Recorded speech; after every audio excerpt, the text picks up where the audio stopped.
Is this Super Bowl or bust in Philadelphia? And are we witnessing the end of the Dak era in Dallas? It's NFC East Rankings Week here at the Gridiron.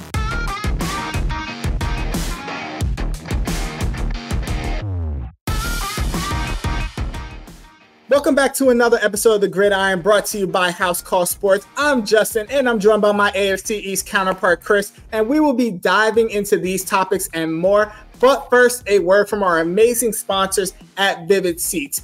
Vivid Seats is the most trustworthy and easy to navigate ticketing website, having a reliable and rewarding ticketing process and a 100% buyer guarantee, which means your transactions will always be safe, secure, and you will always get a full-service customer care team and be compensated for any canceled events.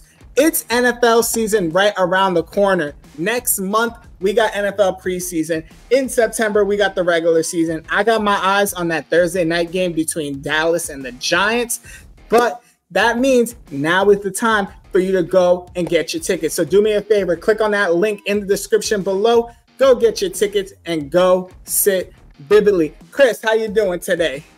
I'm good, man. How are you? Oh, I'm doing great. Football season's around the corner. We're talking about the NFC East. You already know I'm a little bit biased in this regime, so I had to be on this episode. A little bit. We're going to dive right in. And you know what? I think we need to start with our nation's capital, with the Commanders. The Commanders are literally a brand new team going into this year. New ownership, new GM, new coach, new offense, new quarterback.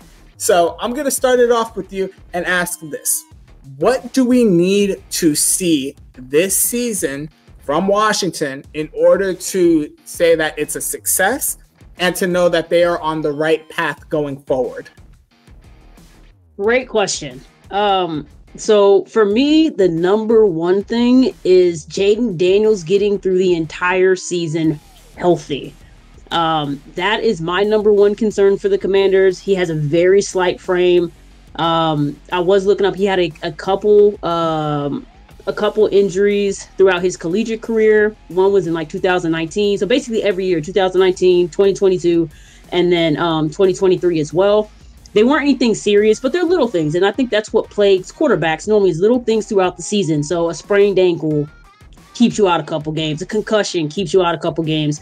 And with it being his first year, you know, you have basically said like a brand new front office. You have a brand new team.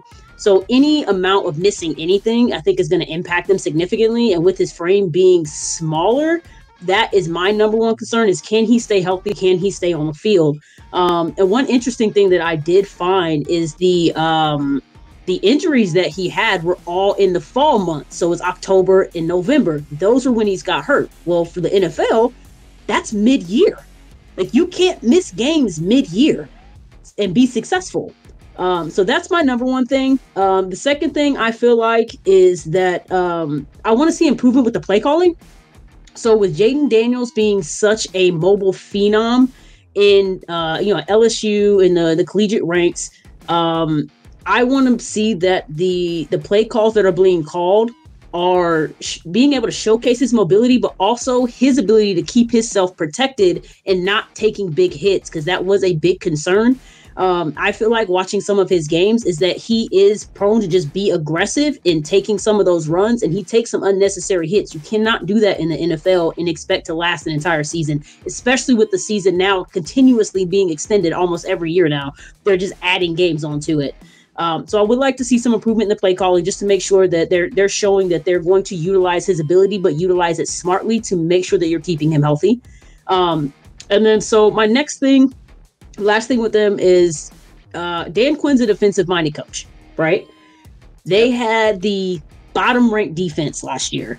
So I would hope to see a better rank, even if it's 5 spots up, even if it's in the early 20s, maybe in the late teens area as far as ranking wise. That at least shows improvement.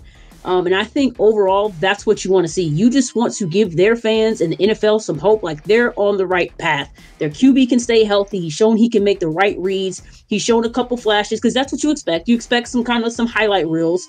So some flashes to keep you interested. and then you want to see that their defense is going to give their offense more chances by staying on, by staying healthy, keeping their offense healthy, and the defense keeping opposing offenses off the field. That's what I want to see from them in order for them to say that they've had a successful year. I don't foresee their record changing much, to be honest. After looking at, who they're playing, I expect it to kind of be around the same, if not a little bit less. So I don't expect them to win a lot of games, but I do want to see them be competitive and put up a fight. I want to see the dog in that team and just see exactly where they're headed. Well, I could tell you, as someone who used to have to deal with Dan Quinn twice a year back when he was defensive coordinator of the Cowboys, they're going to bring a little bit of attitude to that team, primarily in the defense. But I do want to touch further on the offense, because you did say something that is really a big concern of mine when it comes to the Washington Commanders. And that is, can you keep Jayden Daniels healthy? And it's less of a worry for me about Jayden Daniels' play, because even though that's something that does have to be reined in a little bit, because he is an aggressive runner from his time in LSU. He likes to take those chances, both with how he throws the ball deep. He'll take chances there. He'll run for it, take some unnecessary hits. We've seen how that worked out for Indianapolis this past season. We see how that goes with Buffalo with Josh Allen. And Jayden Daniels does not have the stature of a Josh Allen to take those kinds of hits. But where my focus is going to be on primarily when it comes to this is that offensive line of the Washington Commanders, because you are playing in the NFC East. The NFC East have some monsters in the front seven with all three of your opposing teams. The Giants, we got Kayvon Thibodeau. We got Dexter Lawrence. We just signed Brian Burns. The Eagles, they're known for their pass rushers. Heck, they got pretty much all of Georgia's defense on that front seven. And then Dallas, you got DeMarcus Lawrence, and you got Micah Parsons. So you have to keep your quarterback healthy. And that starts out with your offensive line and then going to your quarterback.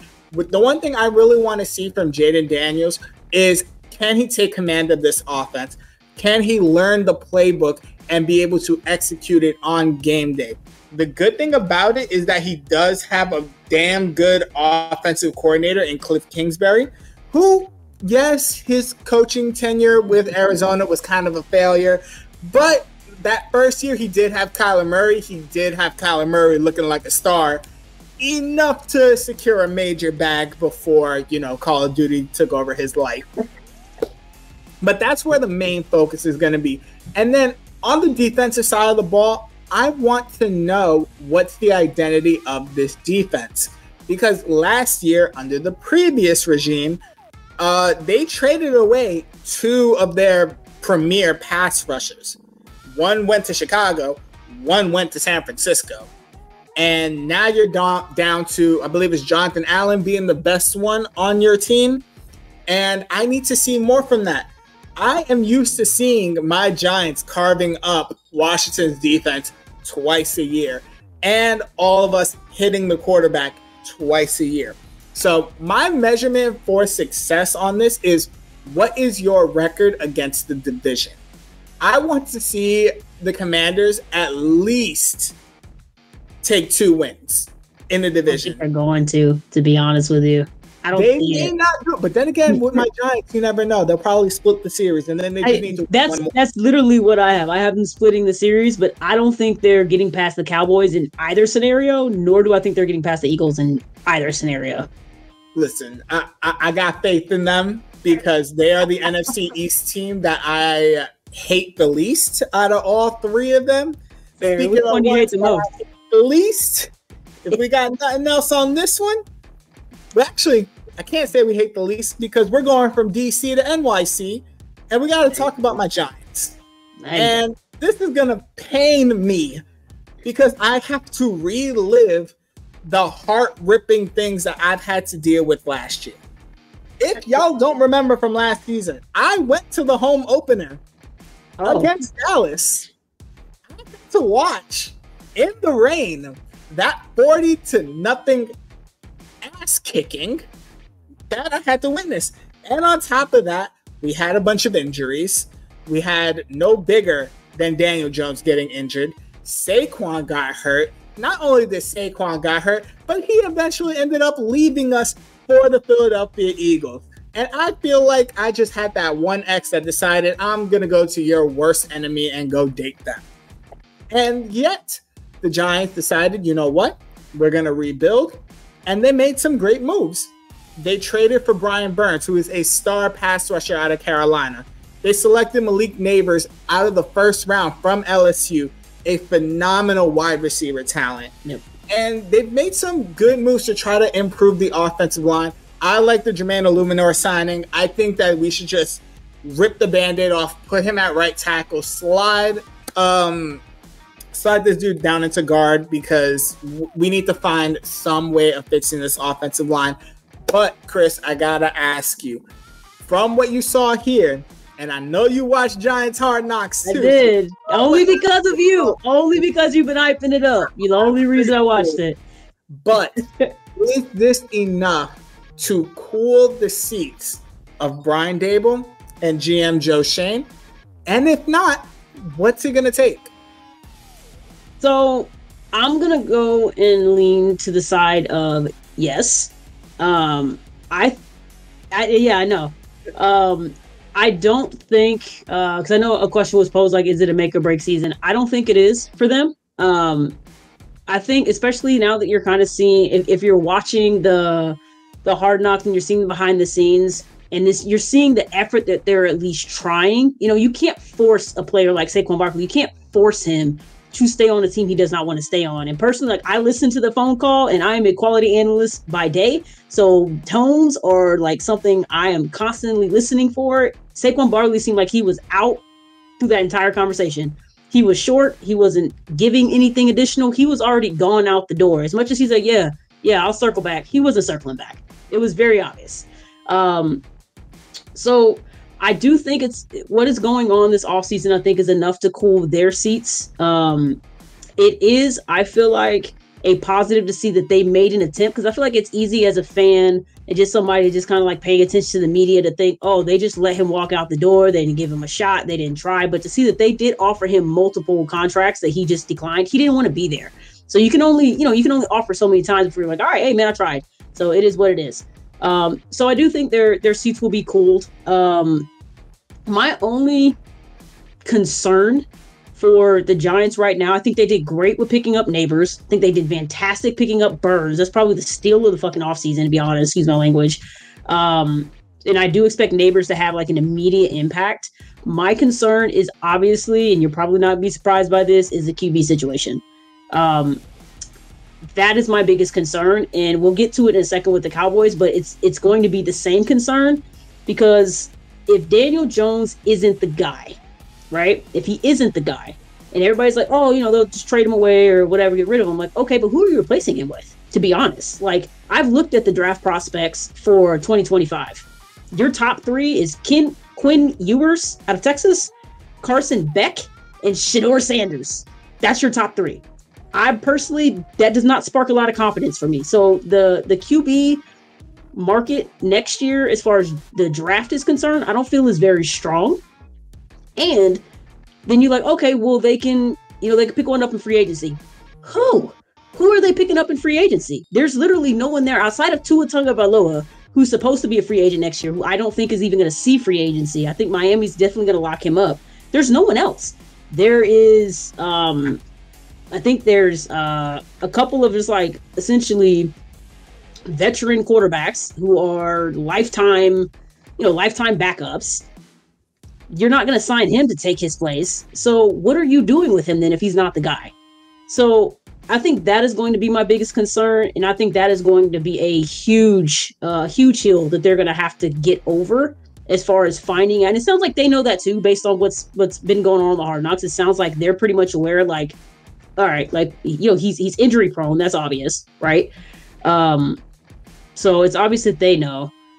So I don't know. I think they're fine, but like I said, the QB situation is going to be something to watch, but I don't think it's really on them what's going on with the QB situation. And I'm kind of leaning towards agreeing with you now. When they paid him $40 million, seems like they kind of got a deal on him. I know you have kind of the specs on kind of how that the contract is laid out. So they might have done a good thing in that regard.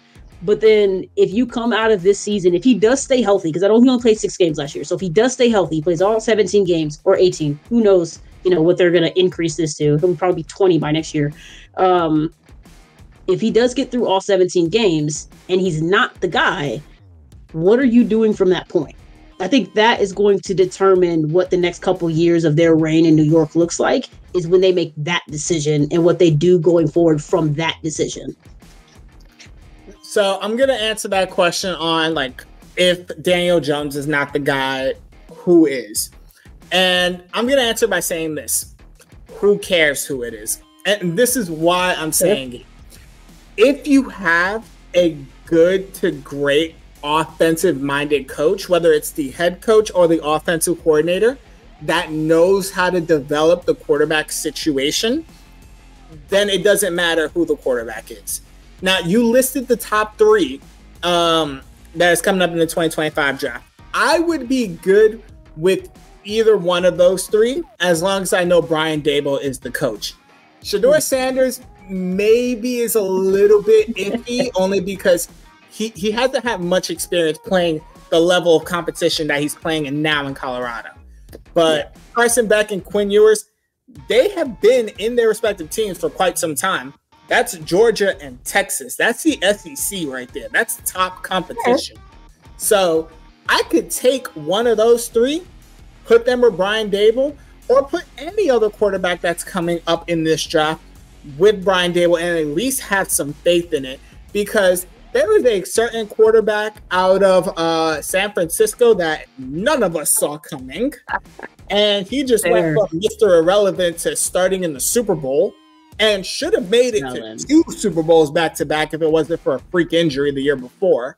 So I have faith in that situation. The Saquon Barkley thing, that is one that I tussle with fake Giants fans as well as NFL fans that are casuals, because everybody just sees the headlines. Giants let Saquon Barkley walk. Giants didn't offer him a contract. He took a contract. Get over it. See, the Giants have offered him contracts. And you know what? If you have HBO Max, y'all need to tune into Hard Knocks. Look specifically at the preview clip for episode 3, because there is a contract that is pointed out that Shane said that they offered 3 years. I believe it was $12.5 million a year and $24 million guaranteed. Now look up the Saquon Barkley contract, and that is only $1 million less than what he signed for with Philadelphia. That means they already knew what the market was going to be. And then there's going to be some people that are going to complain saying that, well, that was the contract that they offered him in 2022. And look, nothing changed between 2022 and 2024. Right. That was the market. This was not a running back market right now. It's not a running back market, but it was better than what it was last year. Some of these top backs did get paid. And you know what? Good for them. Good for Saquon. I will talk more about Saquon Barkley and the Eagles when we talk about that team, but focusing on the Giants here. I do think that their seat is quite cool, especially seeing like how things are going in Hard Knocks, because I, for one, thought ownership over history of the last couple of years kind of have this thing where it's like either win now or we get rid of you. Yeah. And I feel like they're exercising a little bit more patience with this regime. Now, I have to wait what you need and see, because that is what we need. We're rebuilding. It's going to take a couple of years to do this. That offensive line, that defense, that cap situation that we were left in last regime, horrible. So in terms of like things that I need to see to like make sure that they're safe, one, I need to see improvement from Daniel Jones. Luckily for me, I just caught my tickets for the first open training camp practice. Nice. So I get a first row look to see. Is he going to be ready by then? He said he should be ready by camp. Coaches say he should be ready by camp. So this will be a nice little way of seeing how Daniel Jones is.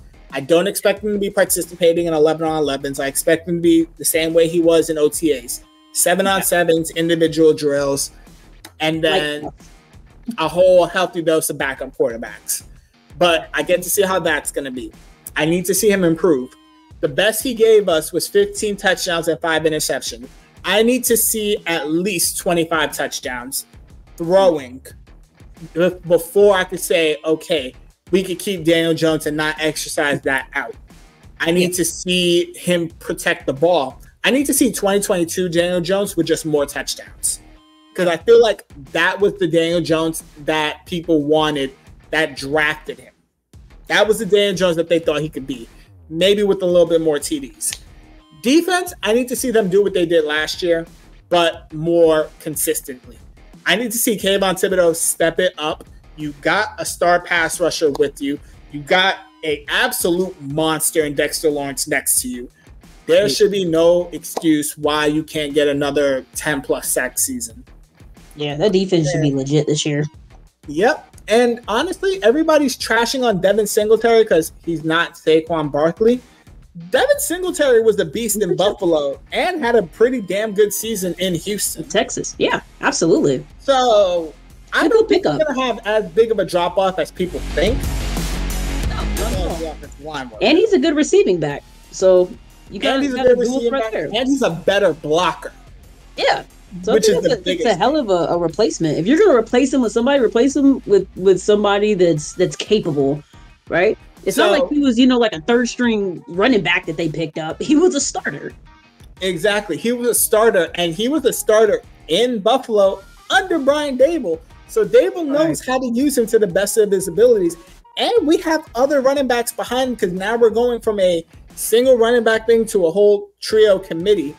And for those Giant fans that are real Giant fans, you remember the days where we had Ahmad Bradshaw, Brandon Jacobs, and I think it was Derek Ward at the time. Bradshaw. I'm not even a Giants fan, and I remember that name.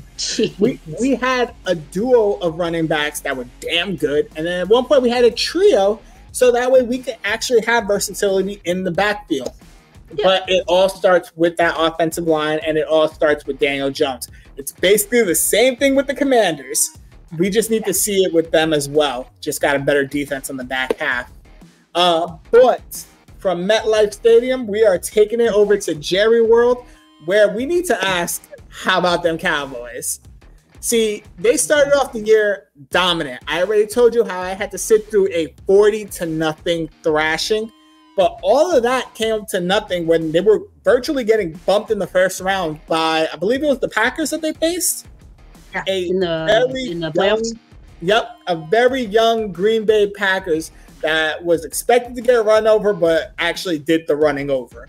And then this offseason, they didn't really do nothing. They didn't sign any big-name free agents, even though Jerry Jones over there said that he didn't mind spending some money. His draft plan, or the team's draft plan, was to fix their trenches on both offense and defense, which I will never complain about. I say football's always won in the trenches, so good on them. But speaking of spending money, your star wide receiver and your star running back, not your star running back, your star quarterback, both don't have contracts. CD just saw what Justin Jefferson made, and he's counting money in his head about what he's worth. Dak Prescott is on his last year of his contract. And there has been no contract talks, no negotiations, nothing from both sides showing that they are anywhere close to a deal. So, Chris, I've got to ask you, are we witnessing the end of the Dak Prescott era in Dallas? Negative. I don't think so. Yep, I don't think so. I'm going to give you a lot of reasons why.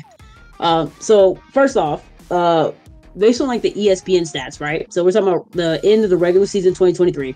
He was first in touchdowns. He was second in QBR. And he was third in yards, only behind Tua Tagovailoa, who is also up for a new contract, and Jared Goff, who just got a new contract, right? So I think the biggest concern, or the biggest, dilemma people are saying is that the Cowboys basically have three huge names that they're going to have to sign. They have to sign Dak, they got to sign CeeDee Lamb, and they got to sign Micah Parsons. So you have three huge names, two on offense, one on defense, that need to be signed. So a lot of people are, obviously, I think Dak gets a bad rep, but I feel like it's playoff Dak. Vic is having a tough time, even though he threw for almost 500 yards in that playoff. So it's not like he played terribly, but it's the interceptions, the turnovers, the sacks. That's what kills you. And at this point in his career, you want to see him progress past the first round. And I don't think he ever has. That's the concern. But when it comes to regular season Dak, I kind of contribute him almost to like a Dan Marino, right? He's a good quarterback. He's a top 5 quarterback based on his stats, right? So are you really going to take the chance of getting rid of him? And again, I go back to that same question. If you do, with whom are you replacing him? Because we've already talked about the 2025 draft prospects. Are you really planning to replace a top 5 quarterback with a rookie? Do you want to go through that again? Probably not. So then, okay, so we're looking at free agency. Who are you looking at? Sam Darnold, career backup. Tua Tagovailoa, he's going to stay in Miami. Trey Lance, who's played 4 games, right? Probably a career backup at this point in his career. Taylor Heineke, another career backup. So, and those are probably your top free agent options next year. So who are you replacing him with? This man is a top 5 quarterback. He's top 3 in yards thrown. His QBR is hard. His TD is high, and his touchdown level is high as well. So who are you replacing him with? Nobody. I'm sorry, but if that's the case, if it's either, hey, we stick with him and figure out the other contracts, or we replace him and kind of we're up in arms about like who we're going to replace him with his QB, I take him all day long. I don't think this is going to be the end of Dak Prescott in Dallas. What I do think is that Jerry Jones has a huge decision to make on how he's going to finagle his money in order to sign all 3 of those stars, because he needs all 3 of them. He can't let CeeDee Lamb walk out of that building. He can't let Dak Prescott walk out of that building. He can't let Micah Parsons walk out of that building. So he has a big decision to make. But when it comes to Dak being in Dallas, I think Dak stays in Dallas, and I think Dak probably ends his career in Dallas. I don't foresee him going anywhere, because at the end of the day, the name of the game is you need a QB to win the game. You can have a strong defense, but if your offense can't do anything, if you don't have a QB who can actually construct your offense and use it and score points, you can't win a game. Just like you said, you sat through the 0-40. I sat through the Patriots in that miserable game against the Chargers in the rain, where there was only 6 points total that were scored. So I get it. That is miserable to watch a football game in the rain, in the cold, and nobody is scoring points because both teams suck. So I get it. So without a quarterback who can function, your offense can't function, which means your team can't function. That is by far the most important piece of any franchise is your quarterback. I think Dak is Dallas right now and probably for the remainder of his career. I'm going to disagree with you and say that we are going to be witnessing the end of the era. And here's why. They are going to get rid of Dak Prescott solely for the fact of cap numbers. And it's because they have the great mistake of having 3 top players that just happen to play the 3 most expensive positions in the NFL. You have the quarterback position that is anywhere from $45 to $50+ million a year for a top quarterback. You have the wide receiver position that was recently reset. So now you're looking at $25 to $30 million a year. Maybe for CeeDee, like somewhere in the 27, 28 range because of how he plays. And then you got Micah Parsons, whom I could tell you how much a star pass rusher costs because we just had to shell out $29 million for Brian Burns. And in another 3 years, we're going to have to re-sign Kayvon Thibodeau, and that's probably going to be like 35-ish at the top level. So they could probably find a way to finagle it, but Dak probably will have to take a contract where on the front end, it's low, and then it's just pushed to the back end of the deal, which we have seen players do, but backloading contracts like that does play risks. And do they really want to play a risk with essentially Dallas's version of who is the quarterback? Who's the quarterback in Atlanta now? Kirk Cousins. There you go. Do you really want your version of Kirk Cousins? Quarterbacks that play phenomenally well in the regular season. but somehow constantly come up short during the postseason. And that's the thing with Jerry Jones. He is not focused on the regular season. He is not focused on the first 17 weeks of the year. He is focused on one thing and one thing only, and something that Dallas has not done since the 80s, and that is getting a Super Bowl ring. He needs that for his legacy as the owner of the Cowboys, and he probably does not care. Who are you replacing it with then? Because if he's focused on postseason, who the hell is getting you there out of that rookie class? You're not before Jerry. Excuse my language, Lord forgive me. Not before Jerry Jones passes away. Are they going to be able to get to a Super Bowl? So that's the problem with Dallas. That's going to be the problem with Dallas. I'm telling you, they're not getting rid of Dak. There's zero way they get rid of him. There is at least he gets you. The whole point of a playoffs is it gets you the chance, right? Yeah. You have a one and done. You have a chance. Same thing that happened with your damn Giants and the Patriots, right? You had a chance. Y'all came in on a wild card, right? So it's not like y'all just dominated the season. You came in on a wild card and everybody slated you to lose, and you should have lost. However, some lucky plays, you should have lost. That's the whole point, and that's the beauty, I feel like, of the NFL, of football, of the entire game. That's why, don't get me wrong, I like basketball. Basketball's fun, right? But with football, it's a one-game show when it comes to the playoffs. We don't have a series. You have one game. So if you play well for one game, you move on. Sometimes you have a bad game. I'm sure there's days you go to work, you have a bad day at work. I do. There's some days I wake up, I'm like, man, this day sucks. And then there's other days where I'm like, oh, this was a good day. We all have those days. So, I mean, it would suck in that timing. If it's a playoff game and you just happen to wake up with a cold, or maybe you just happen to be having a bad day, it happens. Dak's issue, because I've looked over his postseason the last couple years. His yards thrown are fine.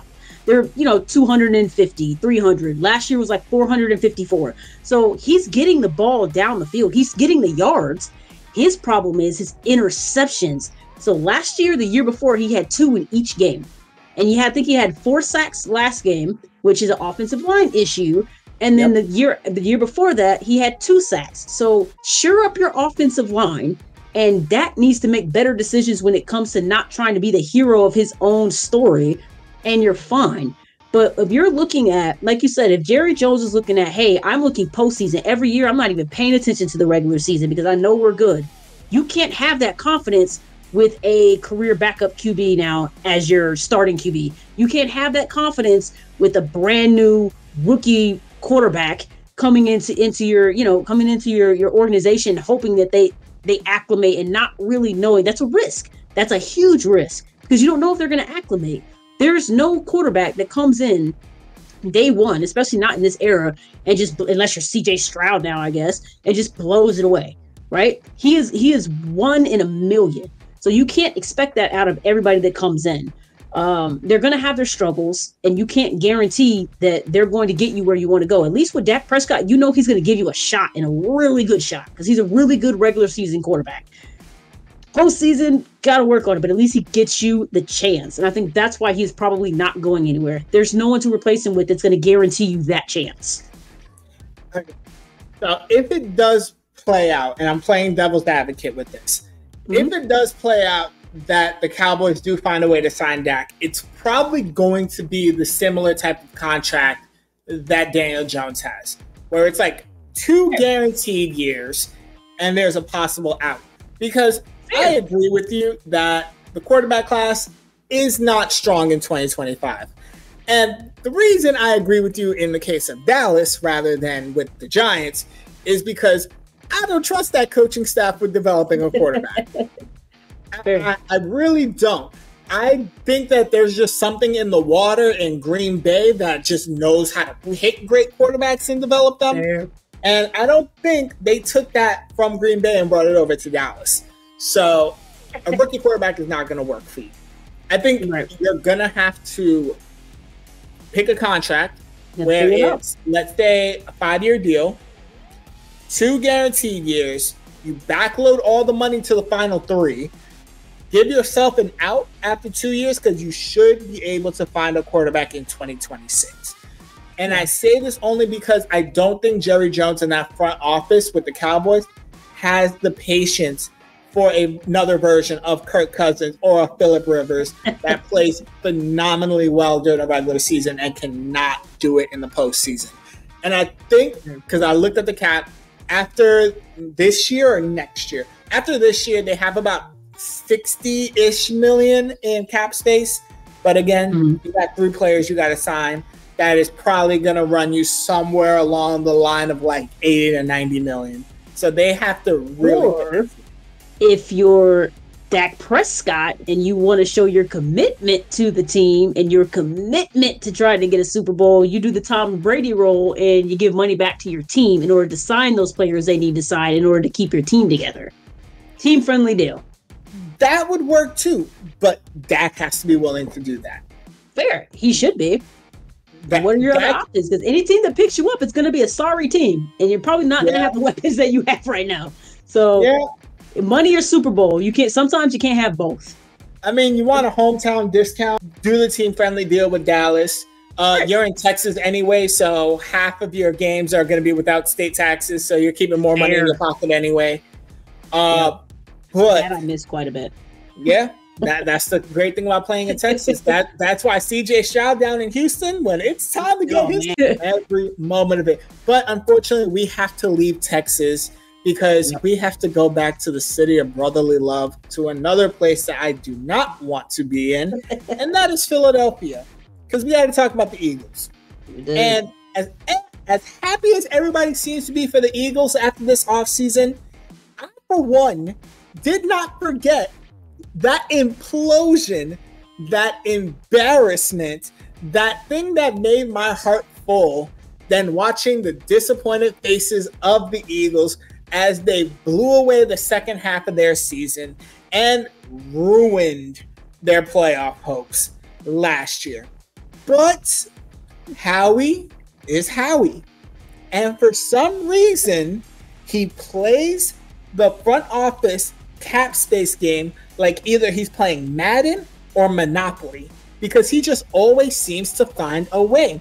He not only extended his top 2 receivers in A.J. Brown and Devontae Smith, but he found a way to offer $12.5 million to Saquon Barkley for 3 years, $25 million guaranteed, and somehow managed to snag arguably the top 2 corners in this year's draft in Quinion Mitchell and Cooper DeJean. So, I still think that the defense is suspect. I still think that they have the struggles, that they didn't fix the core issues, which was the defense, and which also was coaching. They essentially lost the locker room, in my opinion, last year. But I'm going to ask you the million-dollar question. Is this a Super Bowl or bust year for Philadelphia? That is a great question. I'm definitely going to play the neutral Switzerland on this. I don't think it's a Super Bowl or bust, but I do feel like they should, without a doubt, be in that conversation, and they should be vying for that number 1 seed. They should be vying to basically be the favorite in the NFC Championship. And they should be, if all goes well, they should be in the Super Bowl based on what they've done, in my opinion. But I won't say it's a bust, because I feel like they've made improvements. Sometimes it takes a little bit to get where you want to go. But I just like to see progress, right? So you talked about the implosion last year. So I went back and I looked at where they started going wrong, right? Just to kind of give my own hypothesis as far as like what I think may have happened, right? Or why they may have imploded the way they did. So when they went into Buffalo, right? They were 9-1 when they went into Buffalo. They ended up beating Buffalo in overtime, right? But after that game, they went downhill, and they went downhill quick. So if you watch the Buffalo game, I believe it was their second possession in the first quarter, and they're gaining ground, they're pushing down the field, they're in the red zone, they're literally about to score a touchdown. the Jalen Hurts, I guess the offensive line kind of the offensive line were getting beat up by Buffalo. So the offensive line is already in his lap. He stumbles backwards. He falls on his own. Nobody's around him, but he falls like 10 yards back from where they started, which they end up settling for a field goal. If you watch the rest of that game, he makes a couple runs or whatever, but even like the brotherly shove that he normally does, he doesn't get as low. He doesn't do it as aggressively. He almost like stands up a little bit. Now, my theory, and after listening to a couple pods and listening to a couple videos, I think I've heard Mina Kimes from ESPN kind of make the assertion that he might have been hurt after that Buffalo game. Because if you notice, like when he does his hut, right? He normally squats really deep when he does it. Yep. He stopped doing that after that play, and then from that game going forward, they got stomped every game after that. Every game after that, they lost in the double digits. So they got scored on in double digits, anything over 20 in every game after that. So the next game they went into was against the 49ers and got demolished, right? Dallas got demolished. They did end up beating the Giants, but they still got 20 points scored on them. And then after that, every game after that, they got demolished. So they went into the game against the 49ers, what was it, 10-1? And you end the season 11-6. Something happened with that defense. And I do feel like I agree with Mina Kimes when she said she feels like maybe he was dealing with an injury that just wasn't kind of made public. Which is it very well could be, right? He's a runner guy. You can pull a hamstring, you can aggravate your knee, but not necessarily have to miss a game. So maybe that was going on, but there is something that happened, whether it be inside the locker room, something happened with that defense, that communication with that defense that led to what happened at the end of that season. I have no doubt in my mind, and I think it started with the Buffalo game, because Buffalo was on their butt. And had Buffalo not made a boneheaded play where the dude knocked the ball out of one of the Eagle receiver that caught the ball, like at the end of the fourth quarter, I think they had like 30 seconds left. The guy caught the ball, and instead of just tackling him, he knocks the ball out of his hand, which means the clock stops. It's incomplete pass, clock stops. Had he just let him catch the ball and tackled him, then they wouldn't have had as much time to try to get together and get ready, because they were out of timeouts. They would have had to try to get some time, get together, and kick the field goal. Buffalo probably would have won that game, right? But I feel like something happened in that game, either with the defense or communication, or something happened in that game that caused whatever that implosion was at the end of it. So in that regard, I think there was other things going on. So you would hope whatever issues they were having has kind of been shored up through the offseason, whatever issues they were having. But I think they have enough to get to the Super Bowl, but I don't feel like if they don't, it's the end of the world for them. I think they have a good setup. Like I said, they got two top cornerbacks, in the draft, right? With was it Quentin Mitchell and Cooper DeJean, right? Yep. First, second round. So their defense should be improved if they develop the way they're supposed to. You just locked up AJ Brown. You locked up, Devontae Smith. You already have Jalen Hurts locked. So you have a core, right? Now you have Saquon Barkley as your running back. So hopefully that takes some wear and tear off of Jalen Hurts' legs, right? So I think they have the recipe for a fantastic team. They have a recipe for a fantastic season. Now they just have to go perform. But they absolutely should be Super Bowl favorites to represent the NFC this year. They should be. If they do it well, they should be into the Super Bowl. But if they don't get there, I would say it's NFC Championship or bust. You should at least get to the NFC Championship, I feel like. With the team that you have, if everybody stays healthy, that's at minimum where you should end up. I will answer that question that you had about something in the defense had to have changed. And I will compare it to the 2022 Philadelphia Eagles. They had a very, very historic year with their defensive line. Something along the lines of like 50-plus sacks in a season. And that doesn't come around often. So the fact that they didn't have that, I feel like is what triggered the downfall with the defense. Because when you have a phenomenal pass rush, it takes a lot of pressure off of your DBs that they don't have to cover for a long period of time. Now, that is no disrespect to Darius Slay, who said, Father Time be damned, because I'm still playing at a top 5 CB level. Right. But that does say a lot about James Bradbury, who that is the cornerback that got exposed the most last year. Because anytime he had to line up in man against somebody, that somebody got the ball. And James Bradbury was like maybe like 5 yards away from them getting run away from. So that is the thing about it. And in order to fix that, even though you did draft some young DB talent that can take some pressure off of it, the pressure is really on the following people: Jordan Davis, Jalen Carter, and Nolan Smith. You three were drafted for a reason. Y'all were drafted first round for a reason. The first two names is to push the pocket back, and because you both have pass rushing abilities as well from the inside spots.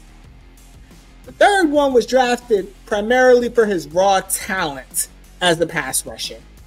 And besides Jalen Carter, the other two basically disappeared last year.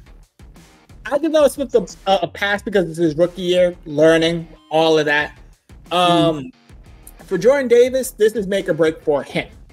This is year 3. This is when you know whether or not somebody lives up to their draft position or not. Yep. And that's where I keep it with the defense. Overall, with the Philadelphia Eagles, I say it is Super Bowl or bust. Because you managed to go to the Super Bowl 2 years ago, albeit I'm calling it a fluke, because I feel like if Brock Purdy was healthy, you would not be in there. Yeah, I agree. You made the Super Bowl. Cool. You made it to the NFC Championship the next year. Not NFC Championship the next year. You fumbled the bag big time the next year. Where am I going with that? But you have all the talent in the world that you brought in. It kind of gives me vibes back when they had the Vince Young, Nnamdi Asomugha year, where they was like, oh, we're the dream team. That's why I never get nervous about the Philadelphia Eagles, because they do this often. Get all these big name players, but it's not worth it if you don't succeed.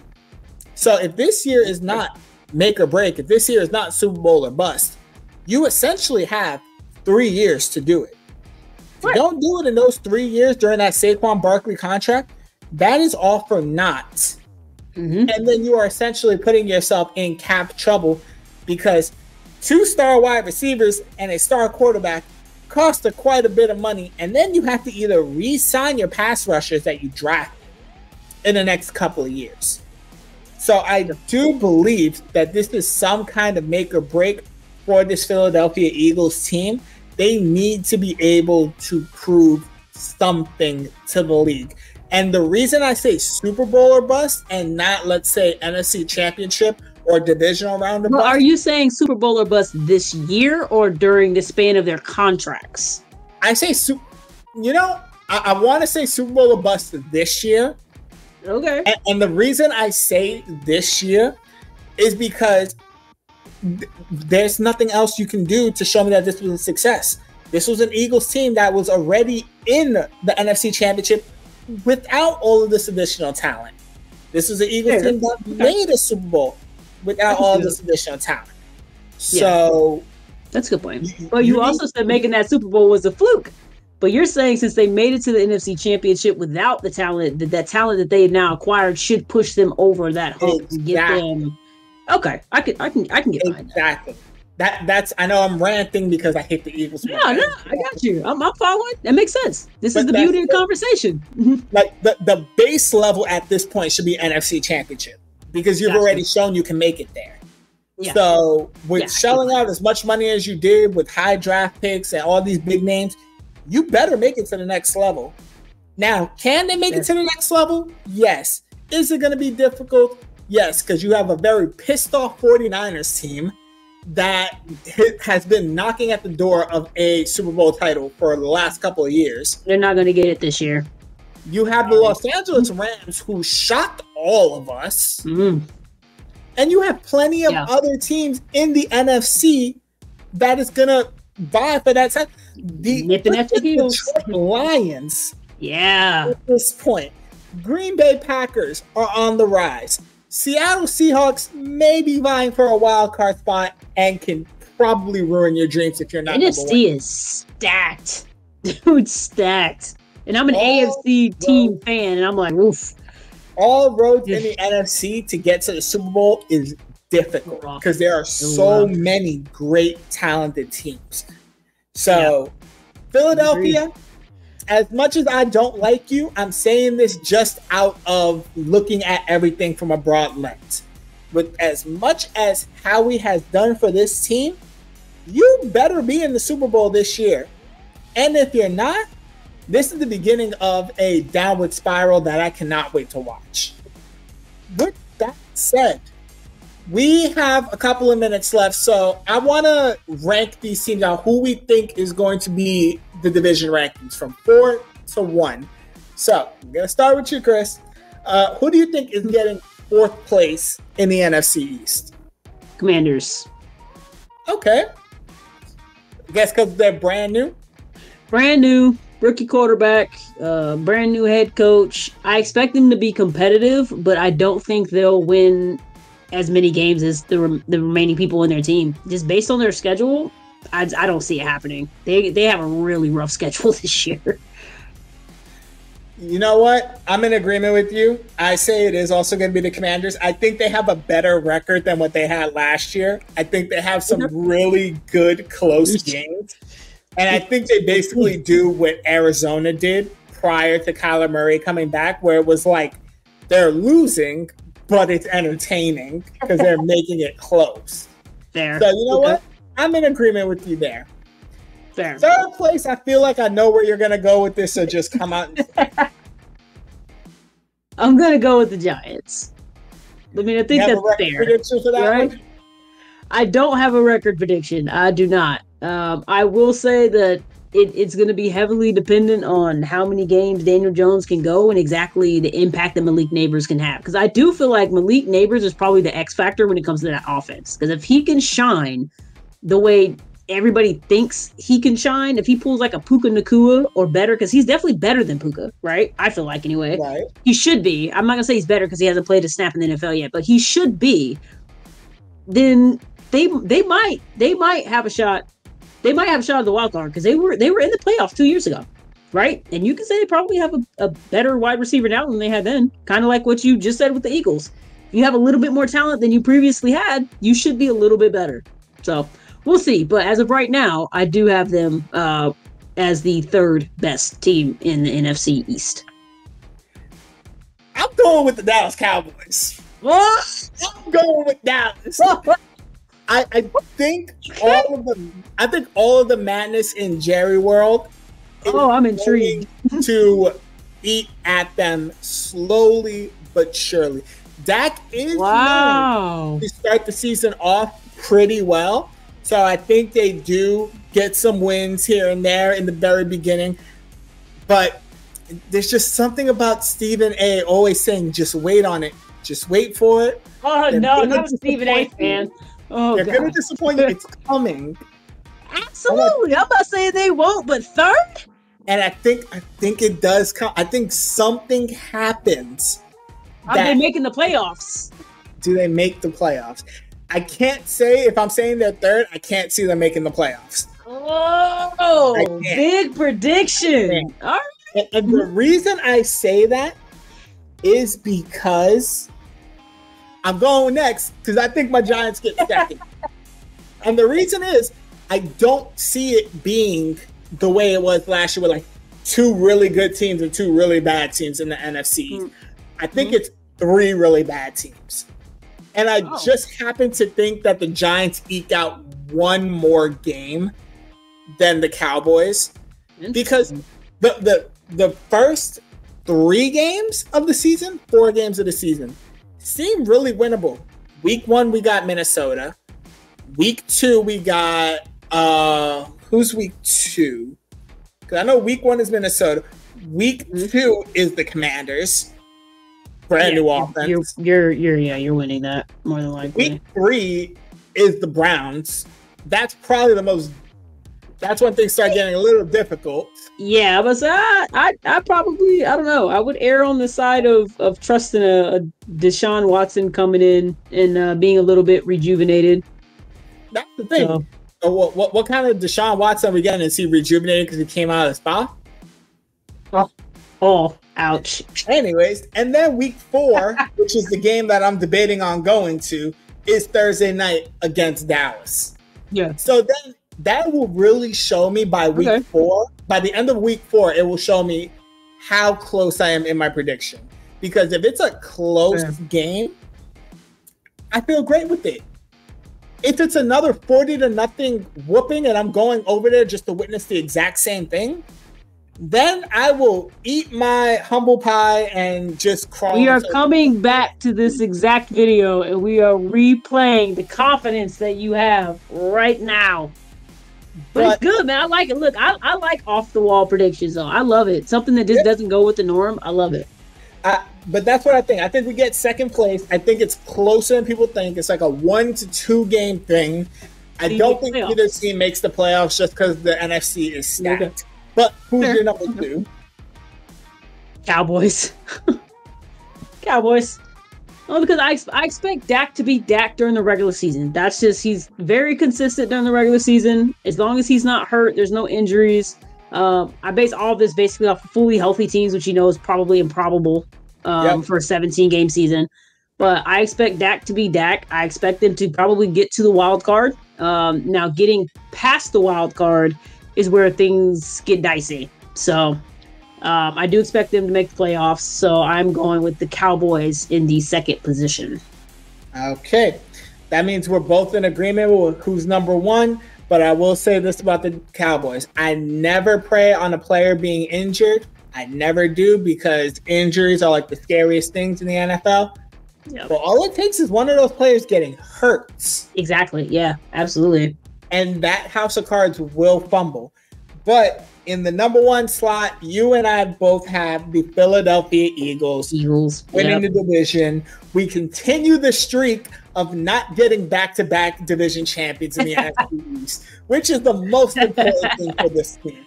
We needed to continue the streak of no team getting back-to-backs, because that gives me more hope that my Giants will eventually win a division in the next couple of years before I lose the rest of the hair on the back of my head.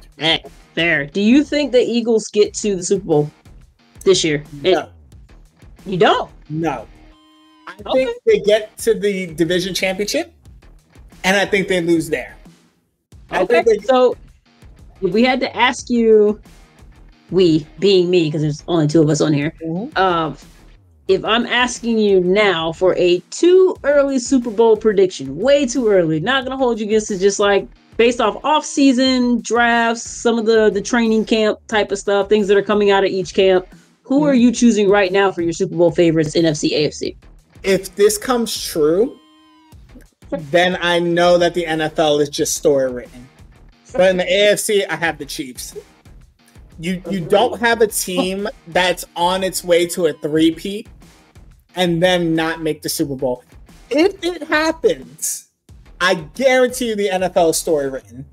The NFL has now become the WWE. And on the NFC side, I want to say, my heart says the 49ers, but you know what? I'm not going with my heart. Teams, I want the Detroit Lions in the Super Bowl. Yes, I'm with it. I'm with it. I like it. That's not who I picked for my too early prediction, but I like that. I want Dan Campbell biting ankles in the Super Bowl. Yes. I want the Lions to win the damn Super Bowl under him. At the Super Bowl. Why? Because I have been binge watching receivers the last 2 days.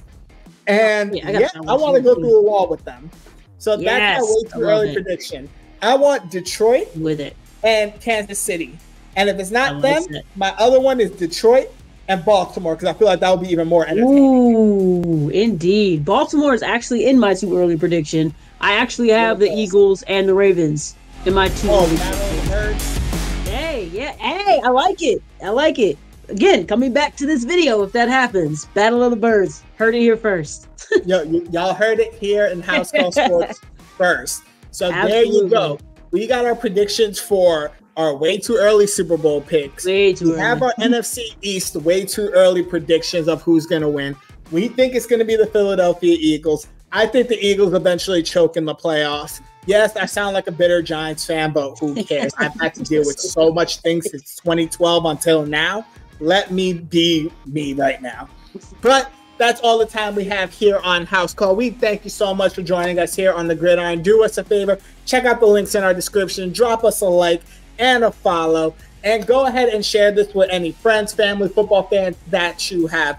But until next time, that is Chris, I am Justin, and we are out of here.